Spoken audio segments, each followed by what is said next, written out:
both Yemen and Afghanistan. The film was recently awarded at the Sundance Film Festival the award for Best Cinematography.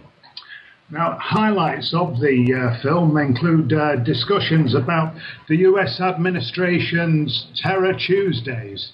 Now, Terror Tuesdays are where the top brass and intelligence meet with President Obama and look at the thousands of names on the ever-growing hit list and decide who will be eliminated this week. Now, recently we've seen confirmation of John Brennan as the CIA director. Now, it was John Brennan who developed the covert operations under Bush and has expanded them under Obama, who takes a very much more hands-on approach to authorizing these summary executions.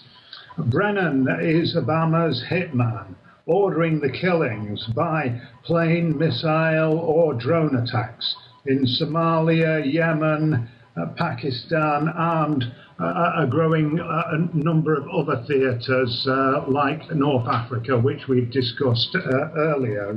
Now, Jeremy Scahill and director Richard Rowley travelled to the site of a US cruise missile strike in Yemen that allegedly never happened, but where 46 people were killed. Now, Yemen actually claimed responsibility. The Yemeni government claims responsibility for this incident, but they don't possess cruise missiles. And Rowley and Scahill travelled to the site on their own with an interpreter into these war zones, and they were actually shown the bits of cruise missile that are clearly still identifiable. So Rowley and Scahill say that the war on terror is not being covered by the mainstream media, except to repeat the establishment narrative. They also went to Afghanistan, where a US Special Services team carried out a raid in Gardez in Afghanistan, where this was a nighttime raid where they kicked the doors in and just started blasting. They killed 3 women and a senior Afghan police commander who were in the building. Now, the US forces claimed that they'd been given intelligence that this was a Taliban meeting. And then after the attack, they immediately claimed that they had arrived immediately following a Taliban ritual honor killing, but had been unable to save the women. Now, clearly, this story is just so full of holes that it is unbelievable.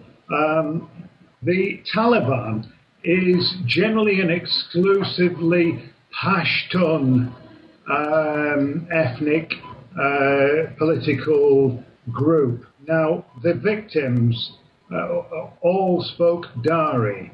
They were a different ethnic group, and clearly the role of the male victim as a top police commander who'd actually been trained by US forces and mercenary organizations contradicts the narrative of this being a Taliban meeting.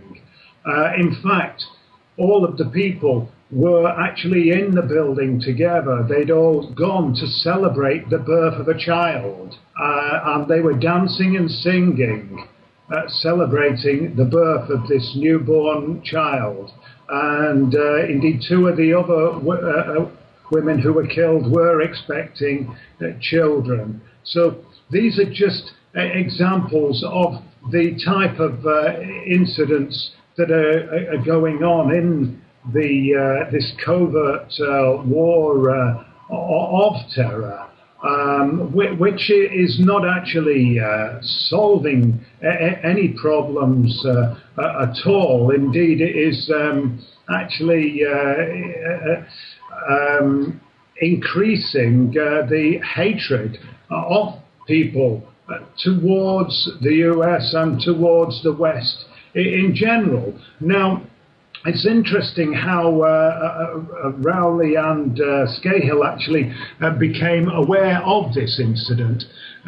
They never would have been aware of the incident at all, except that after the victims and survivors had, made their complaints to the Karzai government in Kabul, a US admiral arrived with a military team and brought a sheep to the village, which they then sacrificed, like a token of, well, we're sorry that we killed your people, here, have this sheep. And a photographer recorded the incident and released the photograph of those US forces led by the admiral actually bringing the sheep to the village. So these are just some examples of the stories, the narratives that are being exposed in this film. I believe it is now on general release in the US. It's not yet been released in the UK or elsewhere that I'm aware of. So keep an eye out for this one. There definitely are some shorts from it out there on YouTube and other medias. Now, the other main story that I'm going to talk about tonight is the tragic tale of Afia Siddiqui and her children. Dr. Afia Siddiqui was born in 1972 in Pakistan, but she spent much of her childhood in Zambia, where her mother was actually in Africa, where her mother was working as a social worker with an NGO, and her father was a practicing doctor. Now, she was one of three children, and her sister Afia and her brother Mohammed. She had three children herself: Ahmed, who was born in 1996, Mariam in 1998, and Suleiman in 2002. Now, in 1990, Afia moved to the US to stay with her brother in Houston, in Texas, where she studied and obtained a degree at the University of Houston in Texas. She then later transferred to the Massachusetts Institute of Technology, where she did a PhD. Now, Afia was very active as a student, socially active in the Muslim Students Association, as a devout Muslim, organizing charitable events and charitable works, taking Qurans into prisoners, for example. One of her other activities was during the 1992 to 94 war in Bosnia, in former Yugoslavia. Afia was involved in raising funds to send aid to refugees in Bosnia, which was then under siege, and also to find homes in the US for Bosnian orphans. Now, it was probably at this time that she maybe first came under the surveillance of the intelligence agencies. Some of the charities that she was working with received donations from Prince Bandar of Saudi Arabia.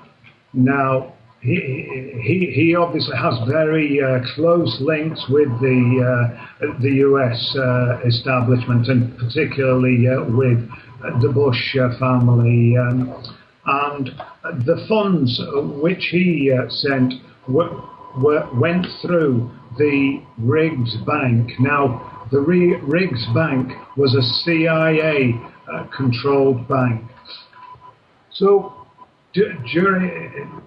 during that period, Afia may have come to the attention of the intelligence services.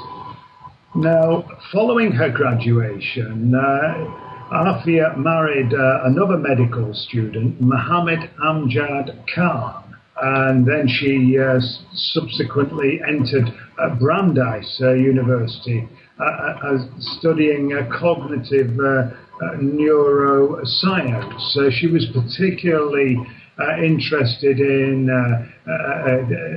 trying to develop methods to help dyslexic children with learning. Now, after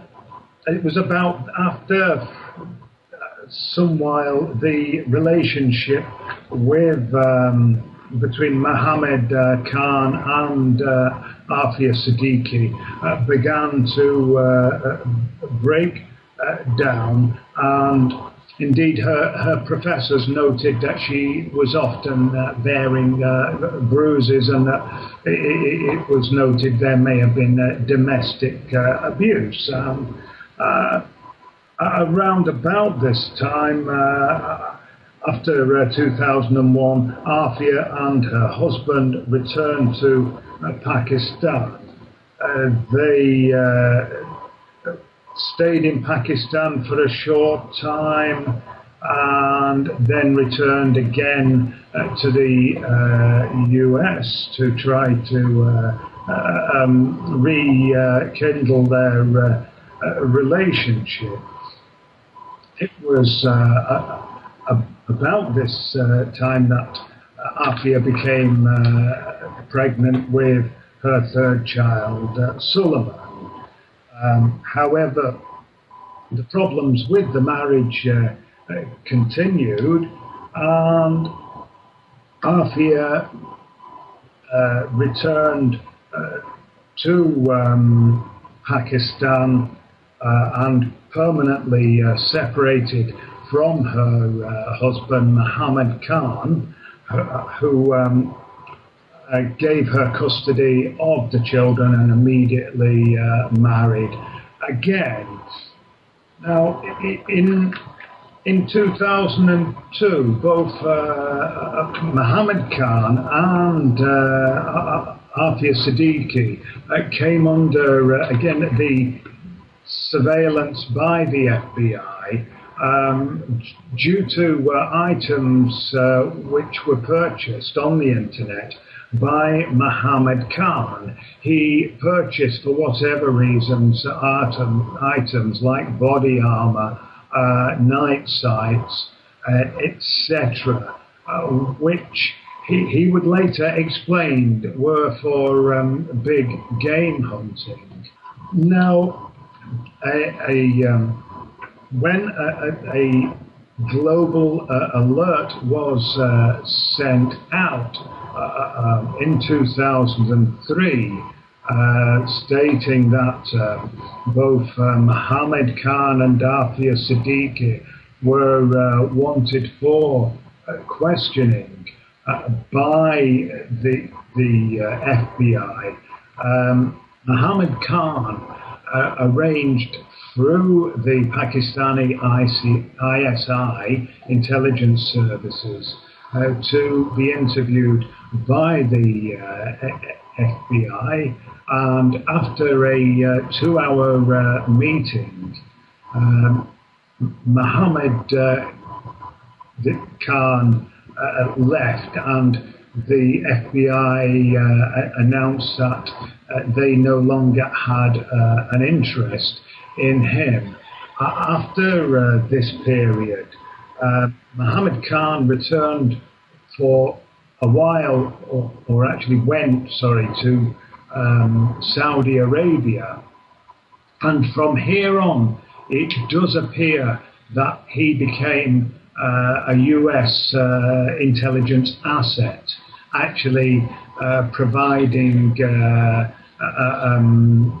support and misinformation to support the US intelligence narrative about allegations of terrorism by his former wife, Afia Siddiqui. Now, in 2003, there was in the early March 2003, there was a global alert sent out for Afia Siddiqui that she was wanted for questioning by the FBI. So Afia became aware of this when it was aired on Pakistani television, and she started to make arrangements to put her children in a safe place. So she was living at the time at her mother's house in Gulshan Iqbal in Pakistan. Now, on the 28th of March, she left her mother's home to catch a flight to Rawalpindi to go and stay with her uncle, to take her children to her uncle's house for safekeeping. But the taxi never reached the airport. Afia Siddiqui and her children would not be seen for several years after this. Nobody knew what happened to them. Later, much later, in February 2010, Afia's eldest son actually returned to that scene, to that place where the incident happened, and described how when his mother and his brother and sister came out of their home and got into the taxi, they went round the corner, and there were 15 to 20 people, including a white lady and members of the ISI who were waiting in 3 to 4 vehicles on the next street, and subsequently kidnapped them. Now, what happened next is very unclear. Indeed, what happened for many years would be unclear. The US media immediately started releasing claims and allegations about Afia Siddiqui, that she was traveling to various places in the world. She was identified as having been in Liberia, for example, in 2001, where it was alleged that she had been smuggling blood diamonds from Liberia during their terrible civil war, and she'd been doing this to allegedly fund Al-Qaeda, to provide funds for Al-Qaeda. Now, in fact, this was clear fiction, as later Afia would be able to prove that she was actually in the US at that time, living in Boston. And other fantastic tales were released about Afia, and they, as a part of this PSYOPs media operation, they created a myth of Afia Siddiqui as a female Al-Qaeda leader, fixer, who was traveling around the world clandestinely with her 3 children in tow, smuggling blood diamonds from Liberia, laundering money for the Al-Qaeda, whilst at the same time planning attacks on the US and directing Al-Qaeda's biological weapons and cyber war programs. She actually sounds like a character out of a James Bond movie, and this is so far removed from the actual role and behavior of women in devout fundamentalist Muslim society that it can only be a fantasy. Now, Afia Siddiqui disappeared for 5 years, from 2003 until 2008. And the US government wants us to believe that all of that time she was traveling the world undercover and leaving all her friends and family to believe that she and her children were dead. Now, Afia's whereabouts during this time are unknown, and there is very little evidence to show where she was, or indeed where her children were. No, there are no records anywhere. However, there are some, like Mozambique, former Guantanamo and Bagram prisoner, who, on his release from Guantanamo in 2008, made statements stating that he believed that Afia Siddiqui was the mysterious prisoner 650, the grey woman, who was often heard screaming in the darkness of Bagram prison in Afghanistan.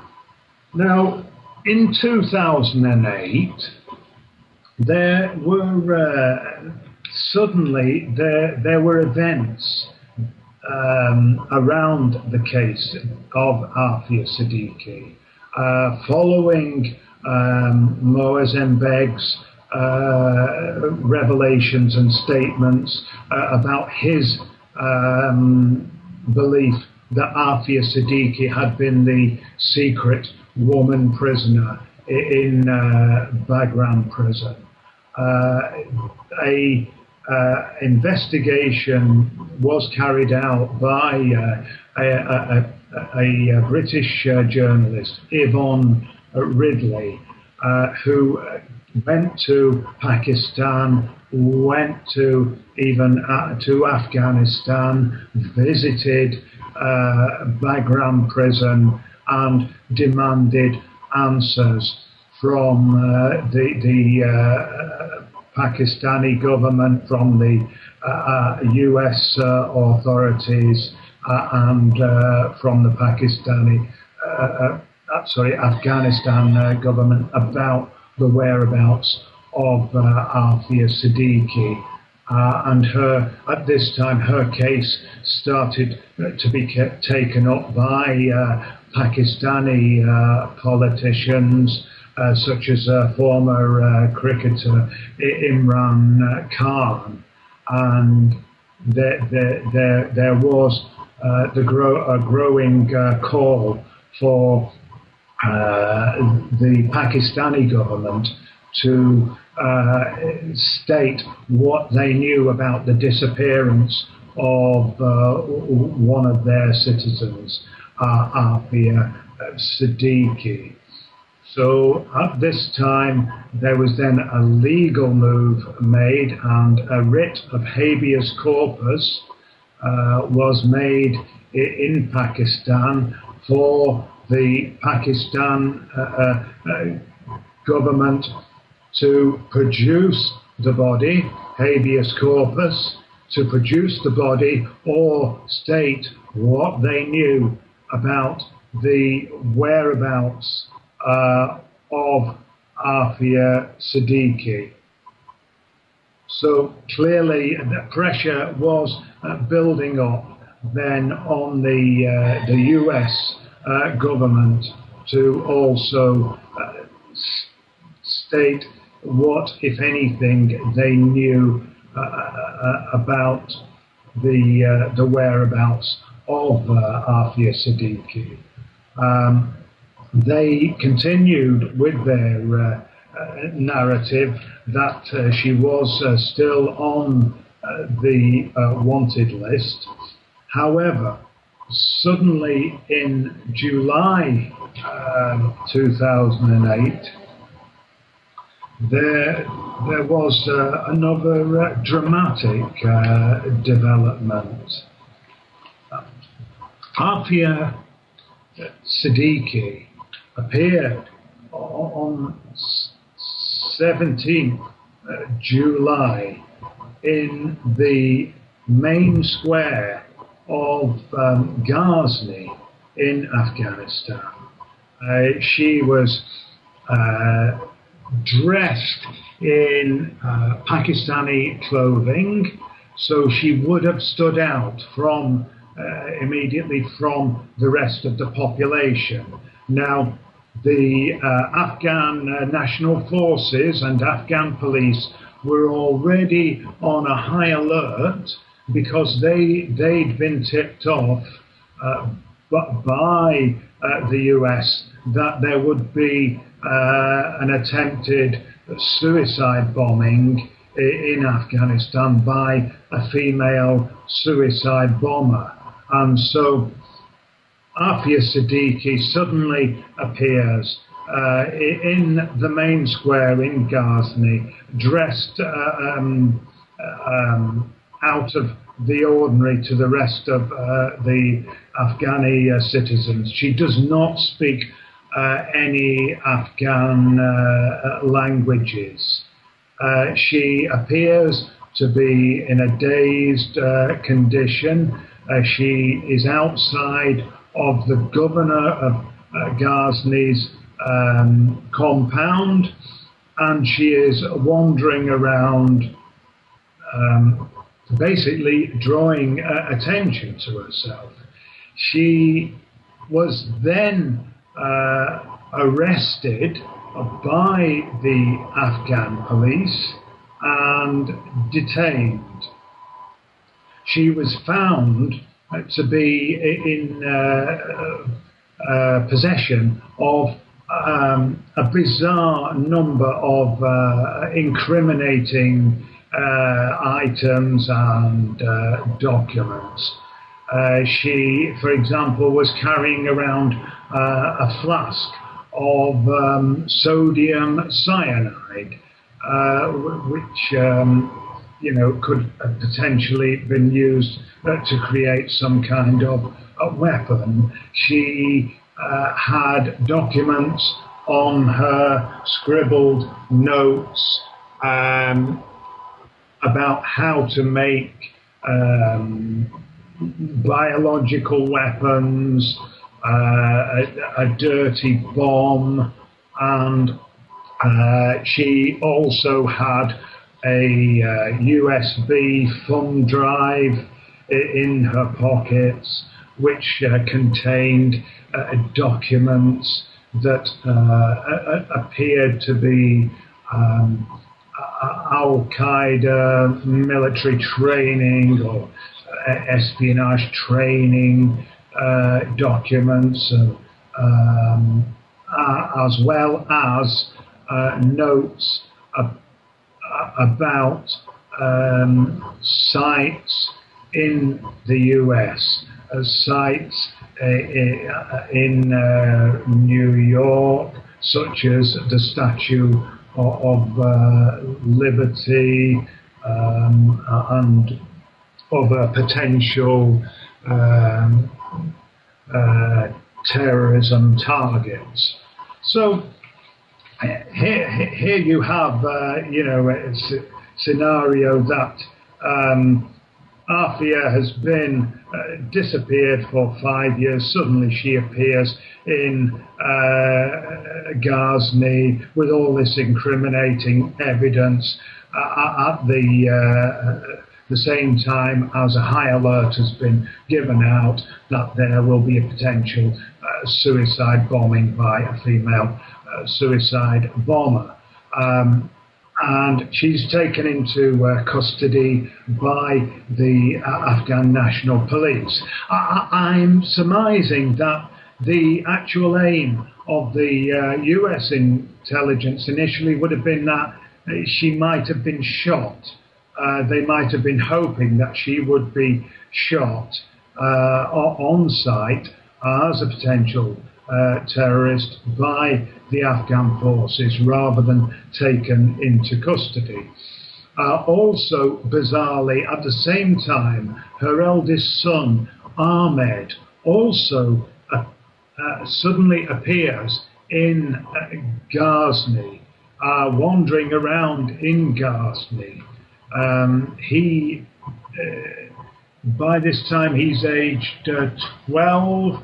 He doesn't know where he's come from, who he is. Indeed, when he was confronted with Afia, he did not know she was his mother, and she did not know that he was her son. And the Afghan police apparently did not know her identity. They released a statement saying that a woman called Salia and a youth called Ali Isan had been taken into custody as potential terrorists, as suspected terrorists. Now, the next thing that happened was that the US forces arrived at the police compound in Ghazni, and they demanded that the Afghan police hand over Afia Siddiqui and Ahmed Siddiqui to them for questioning and release them into their custody. There was a political negotiation going on. Then the Afghan police were reluctant to hand them directly over to the US forces, but agreed to allow them to interrogate Afia. So they have Afia in custody in the police compound in Ghazni. She is sitting in a room behind a curtain, unsecured, when the US personnel arrive. So there are US forces, FBI agents, and interpreters. They're in the next room, there's just a curtain dividing where they are and where Afia is. And she can hear them all talking. They will later claim that they did not know that she was behind the curtain, unsecured.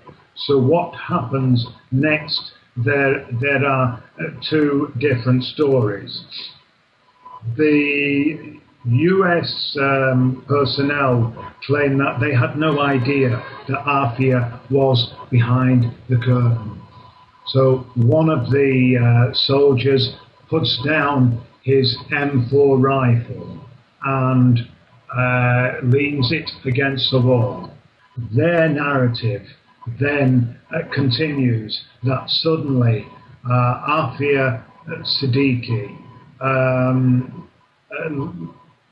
leaps out from behind the curtain, grabs the M4 rifle, and while she is shouting "Death to all Americans," she aims the rifle at the US personnel, but and commences to fire at them. But amazingly, she misses. All of the shots miss.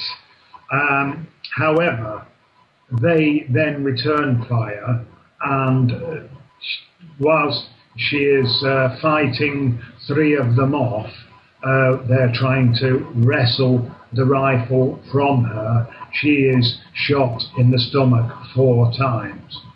So that's their narrative.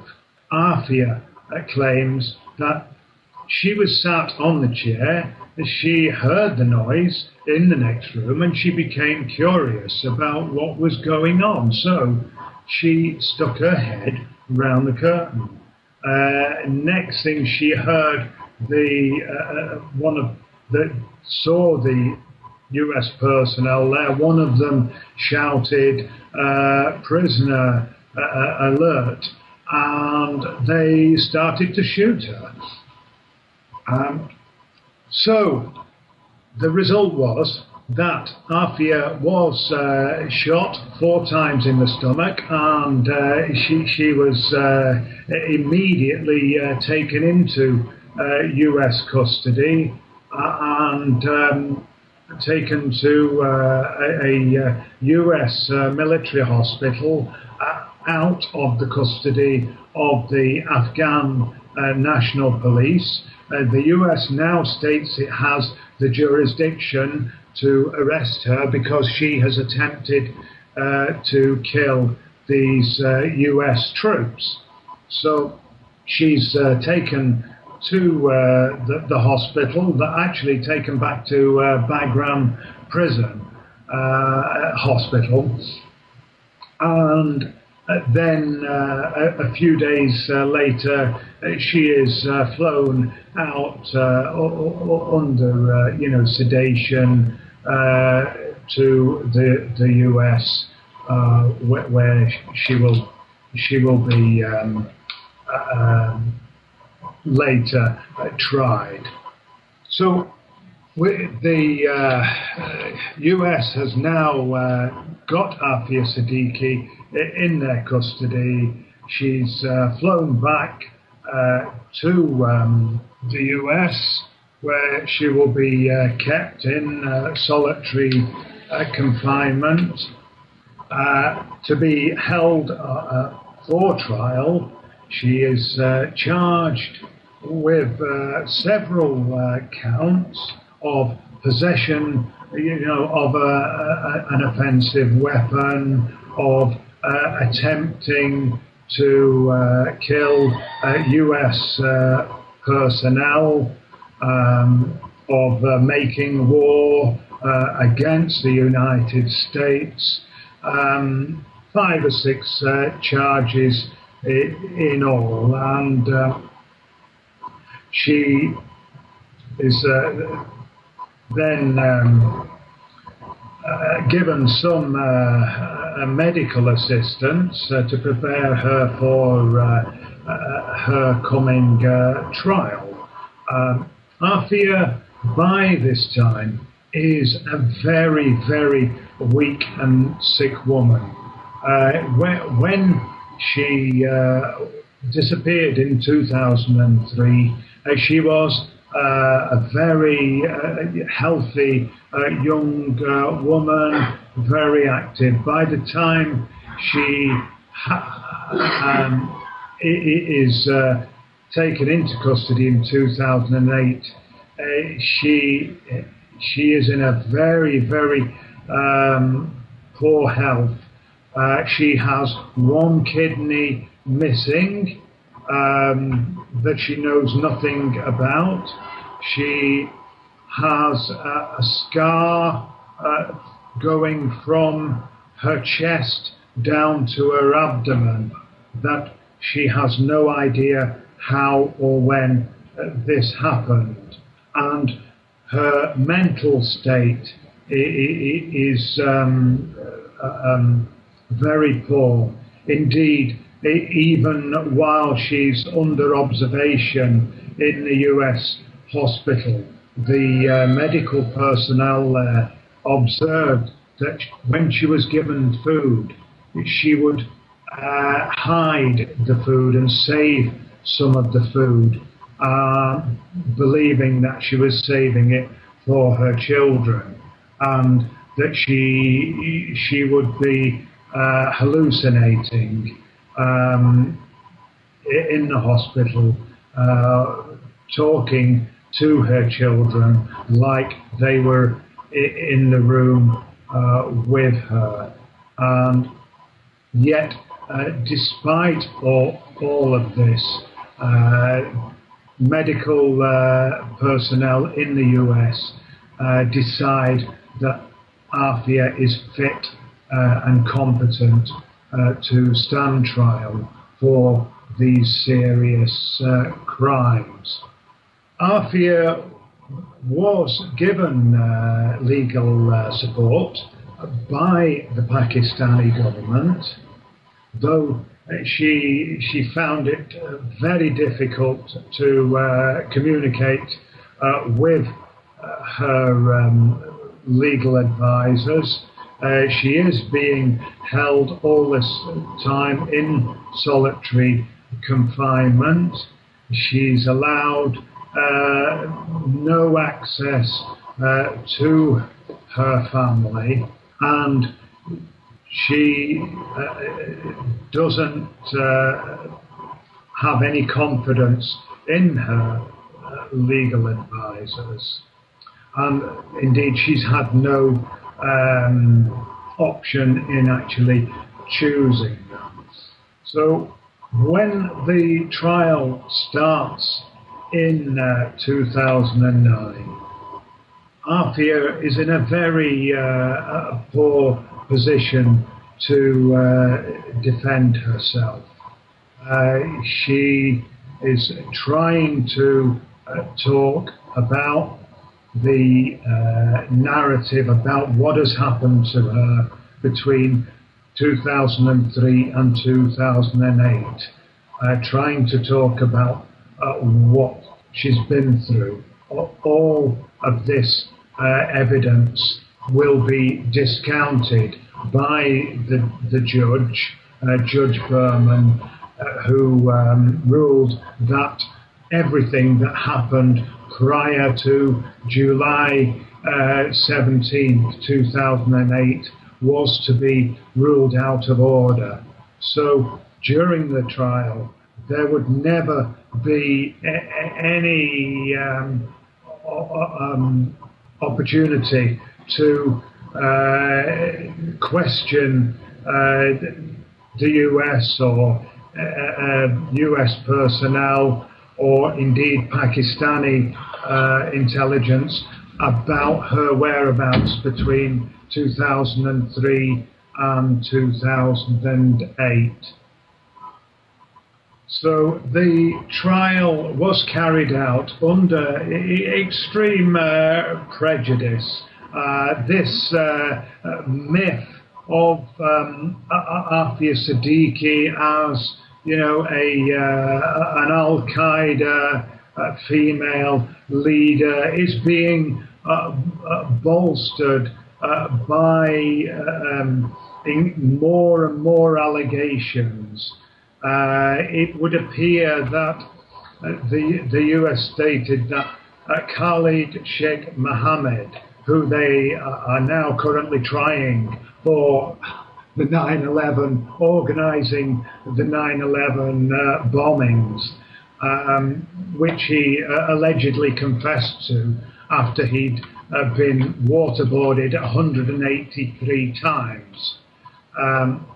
That at some time he gave them Afia Siddiqui's name as a member of Al-Qaeda, as a potential suspect. Now, one can only conjecture that after anybody had been waterboarded that many times, they would actually tell anybody anything in order to stop the torture.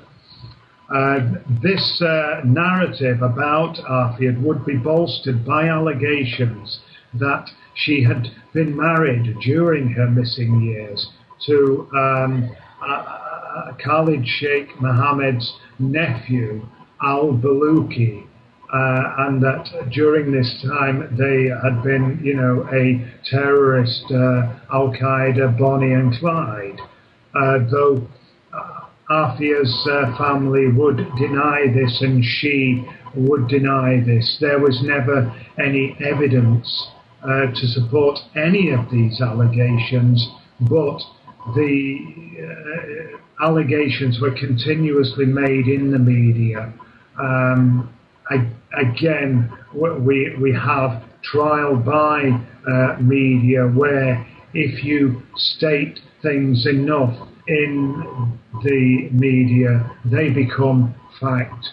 They go onto the record and into the public consciousness. Now, it's in the context of this background that Afia is being tried in New York, where the 9/11 bombings took place, in the context of all these allegations that have been made against her, where all of her evidence is being discounted, that she will not have the chance of a fair trial.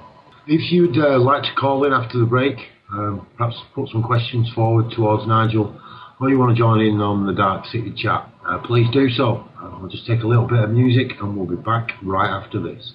Welcome back to the Paxmudi show, and I'm just going to try and round up now and then take questions and discussion. So to recap, Afia Siddiqui having disappeared along with her children from 2003 until 2008, during which time she is alleged to have been a global Al-Qaeda mastermind, suddenly reappears in Ghazni in Afghanistan, where she's then arrested by Afghanistan police because of her incriminating behavior. because she's in possession of all these chemicals and incriminating alleged terrorist documents. Taken into custody, US forces then demand her release to them. She is then going to be interrogated by US forces, whereupon she allegedly then tries to attack them and kill them using one of their weapons, and fails, but they manage to shoot her several times, take her into custody, fly her to the US to stand trial for the attempted murder of US forces and US personnel, for waging war on the US and for possession of a weapon. She's then tried in New York against a background of wild allegations about her links with Khalid Sheikh Mohammed, her marriage to his alleged marriage to his nephew al-Baluchi, and her other alleged Al-Qaeda activities. The trial starts, but the Judge Berman, refuses to hear any evidence or any discussion about where she has been prior to 2008. And so we have a trial where Afia is, although very ill and clearly at times hallucinating and finding it very difficult to even communicate with her own legal team, is deemed competent to be tried. Predictably, she is found guilty on all counts, and then Judge Berman sentences her to 86 years imprisonment, to be imprisoned in FC Carswell Hospital, which is in the Fort Worth military complex. Carswell Military Hospital, it has a reputation for brutality and violence against prisoners, with numerous cases of alleged rape and abuse. However, when Afia Siddiqui is sentenced, what is really overwhelming for me when I heard about this is her response to that. Now, somebody in the chat asked the question, what is love?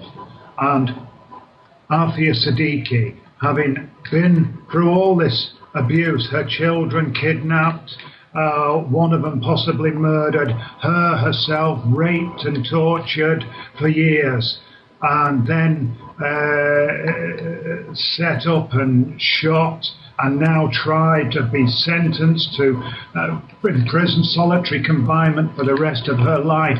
And what is her response?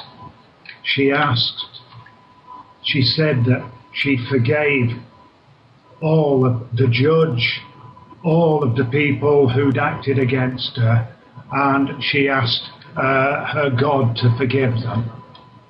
And that was her response. Now, that is love.